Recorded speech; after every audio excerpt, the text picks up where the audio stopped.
Assalamualaikum warahmatullahi wabarakatuh. Selamat pagi, siang, sore, atau malam, Pak Ahmad dan teman-teman semua.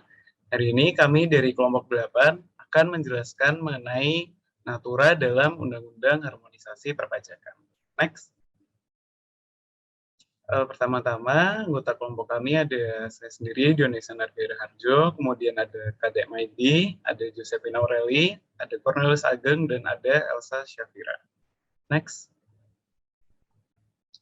Pada kesempatan kali ini kami akan membahas mengenai poin-poin perubahan dalam UU HPP, kemudian ada contoh kasus, kemudian perencanaan pajak, dan yang terakhir ada hal-hal yang harus diantisipasi. Next.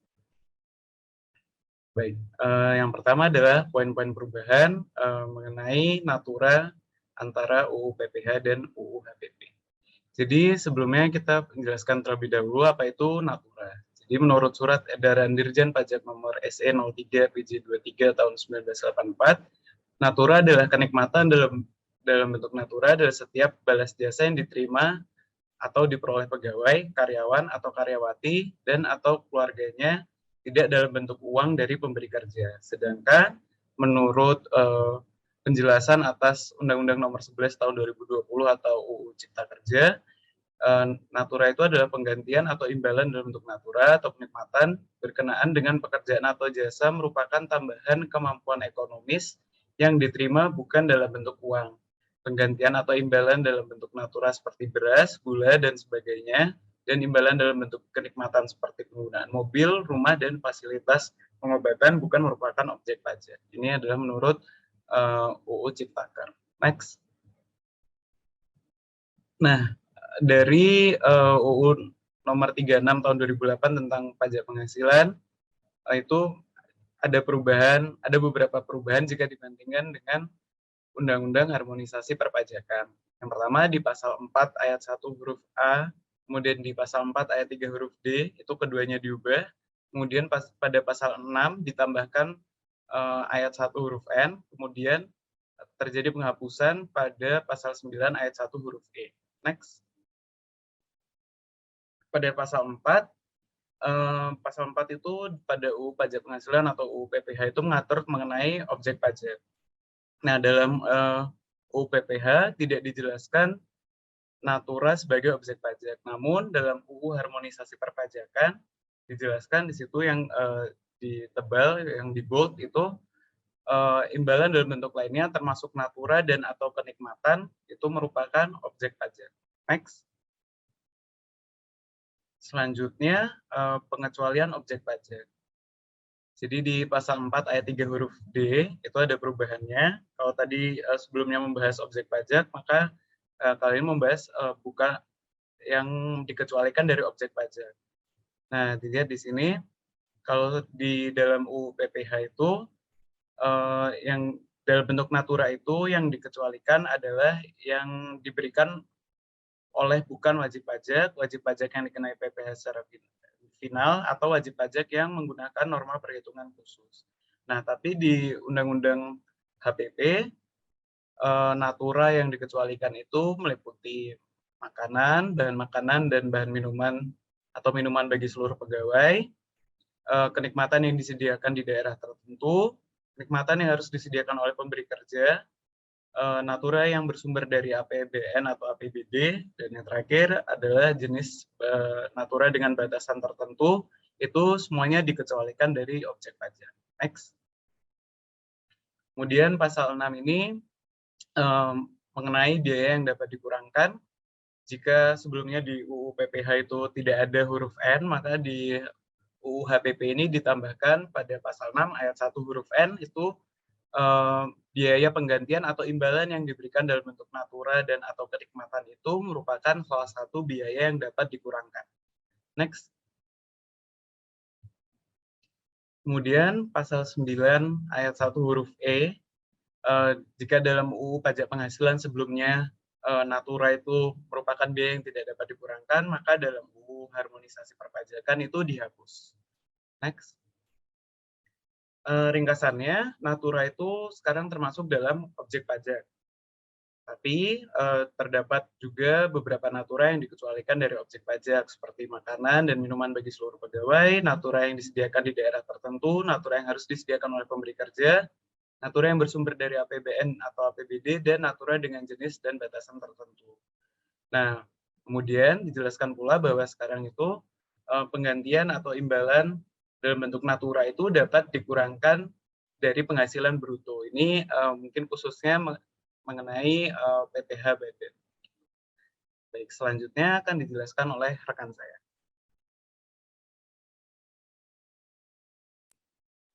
Baik, next. Terima kasih, Dio. Oke, selanjutnya terdapat latar belakang perusahaan. PT Bulog Sumur ini merupakan perusahaan yang bergerak pada industri manufaktur plastik yang berlokasi di Kabupaten Sleman, Yogyakarta. Perusahaan ini berdiri pada tanggal 20 Juni 2012 yang dibentuk dengan tujuan mendistribusikan peralatan rumah tangga berbahan dasar plastik yang berkualitas bagi masyarakat. Hingga saat ini, PT Bulog Sumur telah dikenal luas oleh masyarakat Indonesia sebagai produsen plastik yang menjual perabotan rumah tangga dengan harga yang terjangkau. Penjualan produk sudah dilakukan hampir di seluruh provinsi di Indonesia. Produk-produk yang dihasilkan merupakan produk yang sesuai dengan standar nasional Indonesia, bahkan sudah memenuhi standar internasional. PT Bulog Sumur mempekerjakan 20 orang pegawai yang terdiri dari berbagai divisi dengan 5 supervisor, dan setiap pegawai memiliki rata-rata jam kerja yang sama, yaitu 40 jam per minggu dengan 5 hari kerja, atau hari Senin hingga hari Jumat. Next.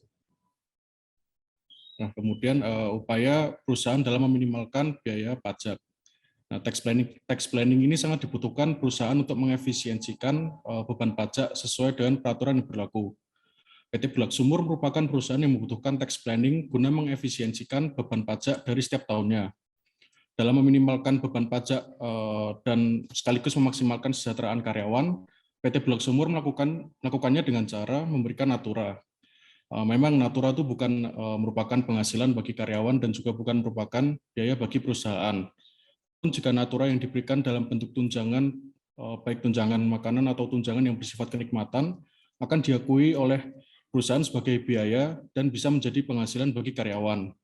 Maka dari itu, perusahaan harus selektif dalam memberikan natura atau kenikmatan. Dan jika natura yang diberikan kepada karyawan diberikan secara berkelanjutan, PT Bulog Sumur itu juga mendapatkan beberapa manfaat sekaligus, antara lain yang pertama adalah efisiensi pajak, kemudian yang kedua adalah peningkatan kualitas pekerjaan yang dilakukan oleh karyawan, dan yang ketiga bisa meningkatkan rasa loyal karyawan terhadap perusahaan. Next.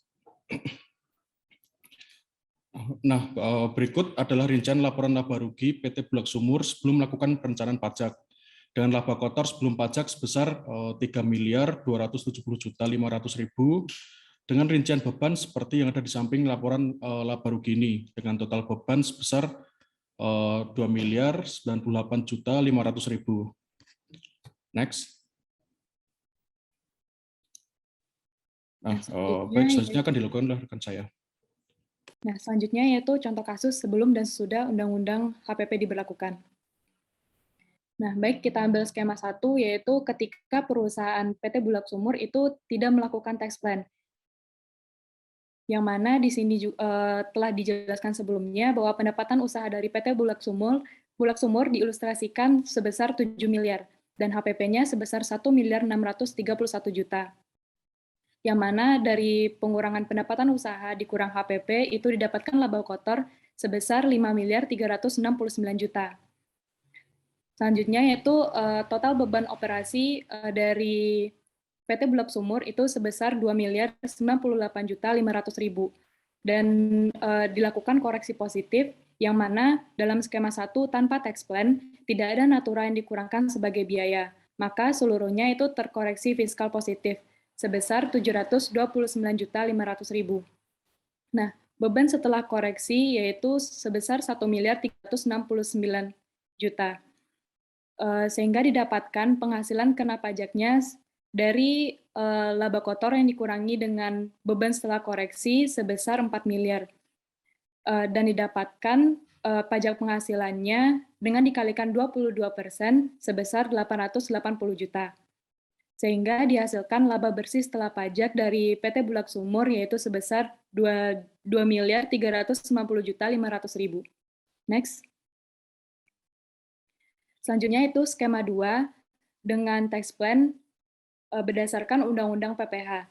Nah, menurut ketentuan yang terdapat dalam Undang-Undang Nomor 36 Tahun 2008, pemberian natura atau kenikmatan dapat dikurangkan dari penghasilan bruto perusahaan, yaitu seperti penyediaan makanan dan minuman bagi seluruh pegawai, penggantian atau imbalan dalam bentuk natura atau kenikmatan yang diberikan berkenaan dengan pelaksanaan pekerjaan, dan juga natura yang merupakan keharusan dalam pelaksanaan kerjaan sebagai sarana keselamatan kerja.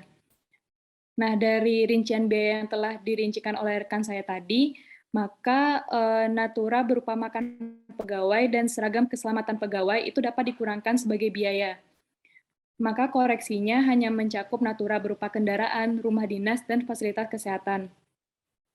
Nah, dengan skema pendapatan yang sama, HPP yang sama, dan laba kotor yang sama, dan juga jumlah beban operasi yang sama, maka diperolehlah koreksi positif sebesar 607.500.000. Nah, maka diperoleh beban setelah koreksi yaitu 1.049.491 juta. Dan penghasilan kena pajaknya diperoleh 3.378 juta. Sehingga didapatkan pajak penghasilan dengan mengalihkan 22% dari penghasilan kena pajak sebesar 853.160 dan didapatkan laba bersih setelah pajaknya yaitu 2.417.340.000. Next, selanjutnya akan dijelaskan oleh rekan saya. Selanjutnya saya akan menjelaskan mengenai skema ketiga terkait perencanaan pajak setelah adanya Undang-Undang HPP.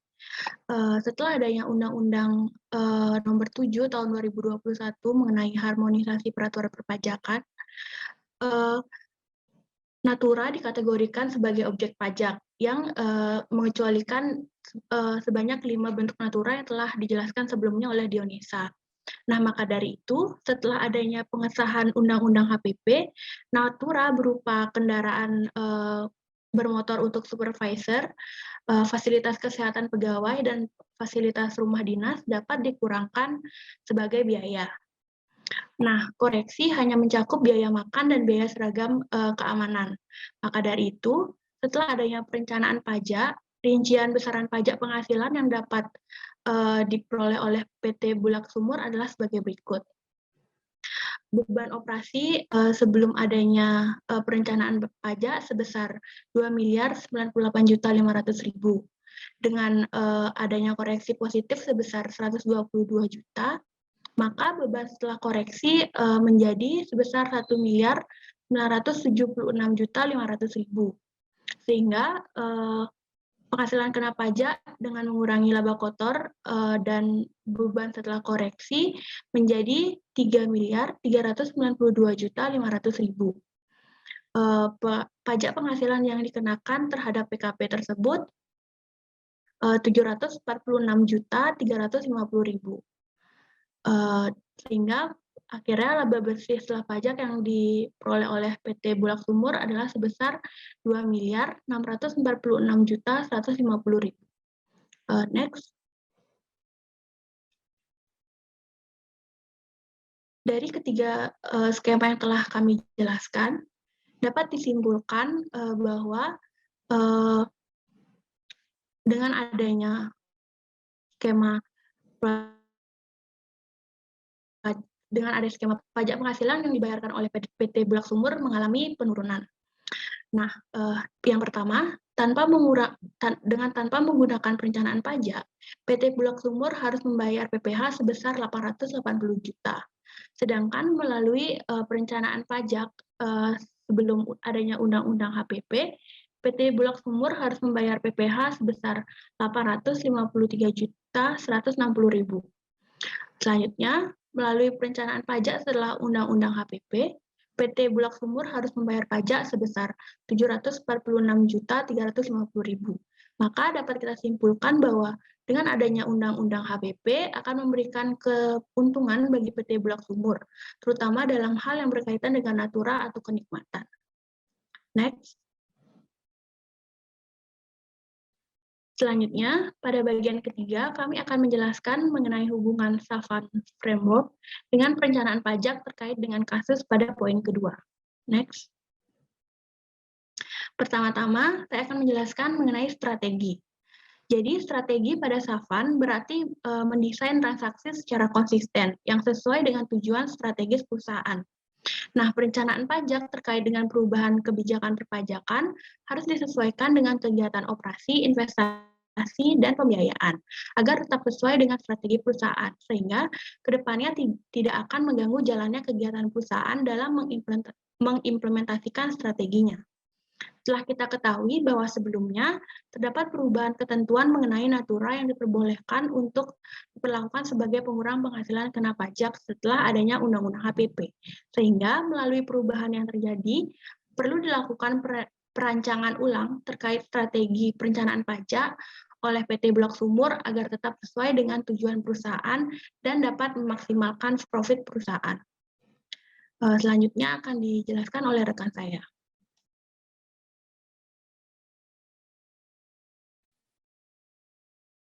Selanjutnya itu anticipation. Nah, dalam tax planning itu ada 3 aspek antisipasi yang perlu diperhatikan dalam perusahaan, yaitu lingkungan bisnis, undang-undang dan peraturan pajak tertentu, dan ketidakpastian atas undang-undang dan peraturan perpajakan di masa yang akan mendatang.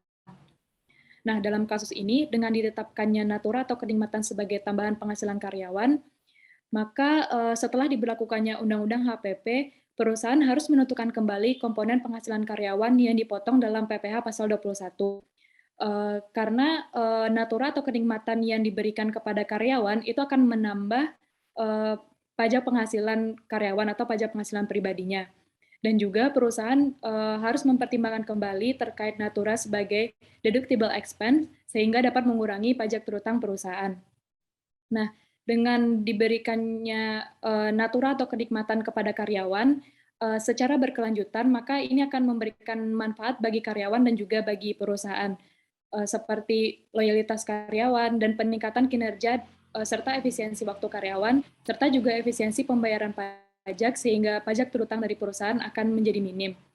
Kesimpulannya, perencanaan pajak harus mengantisipasi semua kemungkinan yang terjadi di masa mendatang, termasuk kepada ketidakpastian atas undang-undang dan peraturan perpajakan yang saat ini sedang terjadi. Selanjutnya yaitu akan dijelaskan oleh rekan saya.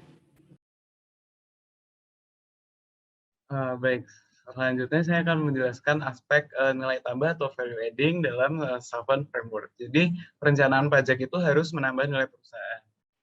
Hanya transaksi termasuk efek pajaknya yang konsisten dengan tujuan strategis perusahaan dapat dilakukan. Jadi kalau misalnya transaksi perpajakan itu sudah tidak sesuai dengan tujuan strategis perusahaan, maka sebaiknya perencanaan tersebut tidak dilakukan. Jadi sebelum UU HPP itu perusahaan itu perlu mengingat bahwa karena natura itu tidak dapat dikurangkan dari biaya, mungkin banyak perusahaan yang berpikir untuk mengurangi natura yang diberikan, tapi menurut kami tidak boleh demikian karena bisa saja natura itu berkaitan dengan kinerja dari perusahaan atau dari karyawan itu sendiri gitu. Jadi kalau misalnya pengurangan natura itu akan mengurangi kinerja, walaupun itu akan melakukan penghematan pajak, maka sebaiknya tidak dilakukan. Kemudian setelah ada UU HPP itu, sebaiknya perusahaan itu tetap mempertimbangkan aspek yang tadi, tapi ditambah dengan memanfaatkan natura yang dapat mengurangkan penghasilan kena pajak sesuai dengan ketentuan yang berlaku. Gitu. Walaupun aturannya belum ada, tapi ketika sudah ada nanti, perusahaan harus mempertimbangkan aturan tersebut agar tetap dapat menambah nilai tambah perusahaan. Selanjutnya akan dijelaskan oleh rekan saya. Baik, terima kasih. Kemudian pada Savan terdapat negotiation atau negosiasi. Nah, makna dari negosiasi pada Savan adalah pajak juga dapat dinegosiasikan antara perusahaan dengan entitas lainnya. Perusahaan berusaha memindahkan lebih banyak tanggung jawab pajak ke pihak yang lain dengan menegosiasikan kesepakatan dari transaksi yang dilakukan perusahaan. Seperti yang terdapat pada bagian strategi, perusahaan harus bisa memanfaatkan celah-celah dari peraturan yang berlaku sehingga bisa mengurangi pajak terhutang perusahaan. Perusahaan harus memilih cara yang bisa untuk menghemat biaya pajak yang dikeluarkan dan cara tersebut juga memberi manfaat bagi perusahaan. Maka dari itu, PT Blok Sumur itu memberikan natura kepada karyawan yang bisa untuk mengefisiensi biaya pajak. Selanjutnya akan dijelaskan oleh rekan saya.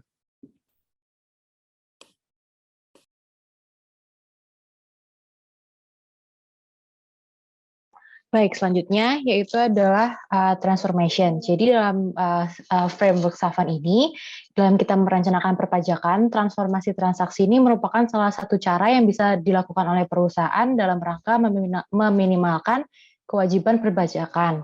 Namun dengan catatan dengan tetap memperhatikan aturan perpajakan yang sudah berlaku. Nah, UU PPH sebelum adanya HPP, natura ini dikecualikan sebagai objek pajak, sedangkan dan natura merupakan biaya yang tidak dapat dikurangkan atau non-deductible expense, kecuali sesuai dengan pasal 9 ayat 1. Kemudian setelah adanya HPP, natura merupakan objek pajak dan dapat dibiayakan oleh pemberi natura. Dari perubahan aturan perpajakan ini, perusahaan dapat melakukan perencanaan perpajakan dengan melakukan transformasi pemberian natura yang diberikan kepada karyawan. Nah, fasilitas berupa mobil dan rumah yang dikenakan pada UU HPP sekarang dikenakan pajak dan boleh dibiayakan, tetapi tidak semua fasilitas yang diberikan oleh perusahaan ini dikenakan pajak atau menjadi objek pajak.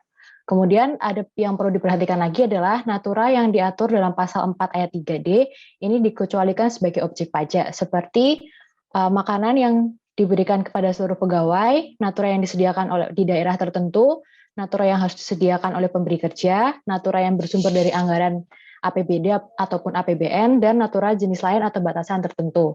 Jadi dari transformasi ini, perusahaan bisa saja lebih mempertimbangkan akankah lebih banyak memberikan natura dalam bentuk makanan secara langsung atau pemberian fasilitas karena juga akan berpengaruh pada pajak yang dikenakan. Nah, selanjutnya kita akan membahas apa hal yang belum pasti dalam adanya UU HPP ini dan yang perlu diantisipasi berdasarkan aturan HPP saat ini.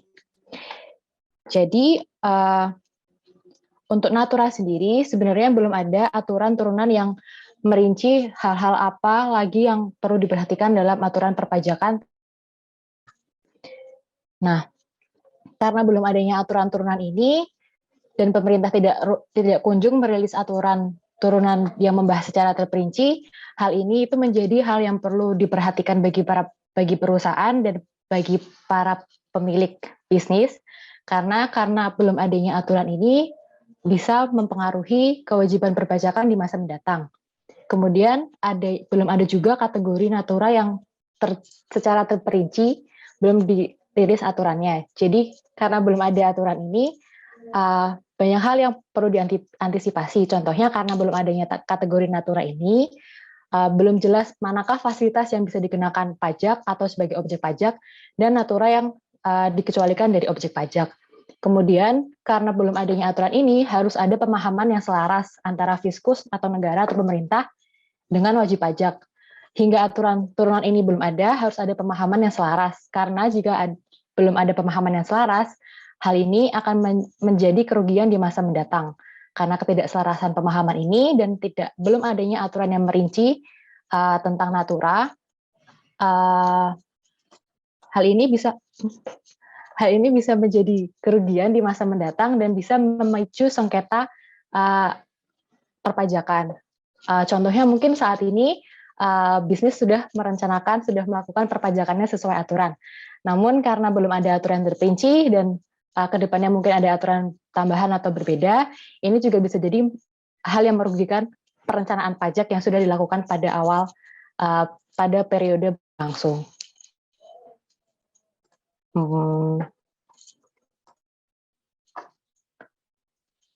Cukup sekian presentasi yang kami berikan. Apabila ada kesalahan dan kurangnya, kami mohon maaf. Assalamualaikum warahmatullahi wabarakatuh.